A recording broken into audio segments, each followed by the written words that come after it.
आपणा सर्वांना नमस्कार. मी रुद्रशेखर जोशी, केसरीनंदन आध्यात्मिक यूट्यूब चॅनलमध्ये आपल्या सर्वांचे स्वागत आहे. आज आपण हे व्हिडिओ जाणून घेऊया श्री सूर्यदेवांच्या प्रत्येक राशीत होणाऱ्या संक्रमणास किंवा संक्रांतीस कोणकोणती दाणे द्यावीत, मकर संक्रांतीच्या पर्व काळात कोणकोणती दाणे द्यावीत, त्यामुळे काय फल प्राप्त होते. मेष संक्रांतीला मेषदान, वृषभ संक्रांतीला गोदान, मिथुन संक्रांतीला अन्न वस्त्र दान द्यावे.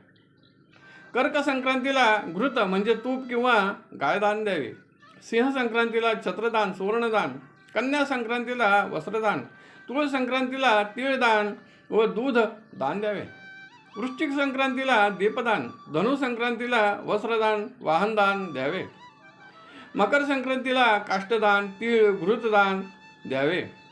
कुंभ संक्रांतीला गाय जल किंवा गवत पशूंसाठी दान करावे.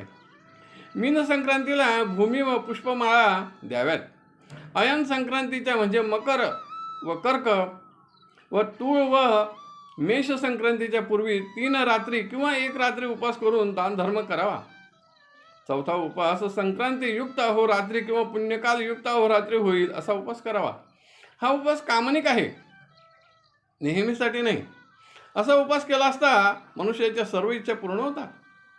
मकर संक्रांतीच्या दिवशी व्यक्ती भक्त जे जे दान देतात ते दान सूर्यदेव त्यांना प्रत्येक जन्मात प्राप्त करून देतात असे देवी पुराणात म्हटलेले आहे. म्हणून काहीतरी दान देण्याचा जरूर प्रयत्न करावा. एक तिळीची गाय तयार करून दिली तरी देखील परमसुख प्राप्त होते. 2. या दिवशी तिळयुक्त जलाने स्नान करावे व तिळदान द्यावे. 3. ब्राह्मणास तिळदान द्यावे. 4. भगवान शंकराच्या मंदिरात तिळाच्या तेलाचा दिवा लावावा. 5. या दिवशी पितृश्राद्ध करावे. 6. गुळाच्या गौरीची व लोण्याच्या हरीची प्रतिमा तयार करून त्यांना वस्त्रे आभूषणे परिधान करावीत. नंतर त्यांना एकमेकांना आलिंगन द्यावे मूर्त्यांना व नंतर त्या प्रतिमा दान कराव्यात. त्यामुळे पुत्रसुख प्राप्त होते, ते वृद्धिंगत होते. 7. घृत स्नान व दान 32 मुठा तुपाने भगवान विष्णूस स्नान घालावे. त्यानंतर ते व गाय ब्राह्मणास दान द्यावी. त्यामुळे पापांचा नाश होतो व सूर्यलोकाची प्राप्ती होते. 8. घरटदान म्हणजे लहान दळणाचे जाते असते ते गहू किंवा अन्नधान्यासहित दान द्यावे. यामुळे घरात धान्याची समृद्धी होते. 9. घाणक दान, कोणतेही धान्य उखळत काढून ते साफ करून ब्राह्मणास दान द्यावे, ज्यामुळे सूर्यदेवांची कृपा व धान्याची समृद्धी होते. 10. तिळपात्र दान, तांब्याच्या किंवा पितळाच्या 2 पात्रात एकात तीळ व एकात पायस भरून दान द्यावे. त्यामुळे मनाला शांती मिळते. 11.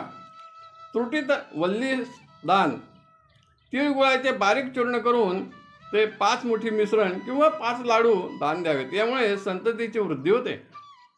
12. पृष्ठोदर दान, एका थाळीत धान्य भरून त्यावर दुसरी थाळी पालथी ठेवून म्हणजेच झाकण ठेवून ते दान द्यावे. त्यामुळे संतती व बंधूंचे प्रेम देखील वृद्धिंगत होते. 13. फलपिंड दान, सुपारीचा घड किंवा नारळाची पेंड आणून तिचे पूजन करून ते दान द्यावे. त्यामुळे वंश वृद्धी होते. 14. फलयुग्म दान, नारळाच्या जोड्या म्हणजे 2-2 नारळे दान द्यावीत. यामुळे वंश वृद्धी होते.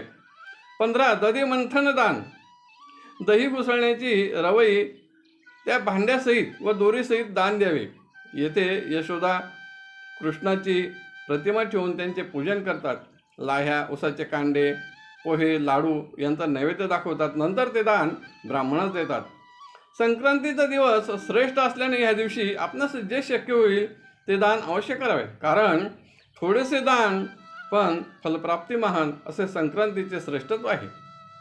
ही सर्व संकलित माहिती धर्म सिंधू ग्रंथ व व्रत परिचय ग्रंथ व्रत शिरोमणी ग्रंथातून संकलित करून या व्हिडिओत प्रस्तुत केले आहे. आपणास आवडले असेल तर जरूर लाईक करा, शेअर करा आणि व्हिडिओच्या खाली असलेल्या सबस्क्राईब शब्दावर जरूर क्लिक करा. धन्यवाद. नमस्कार. जय केसरीनंदन.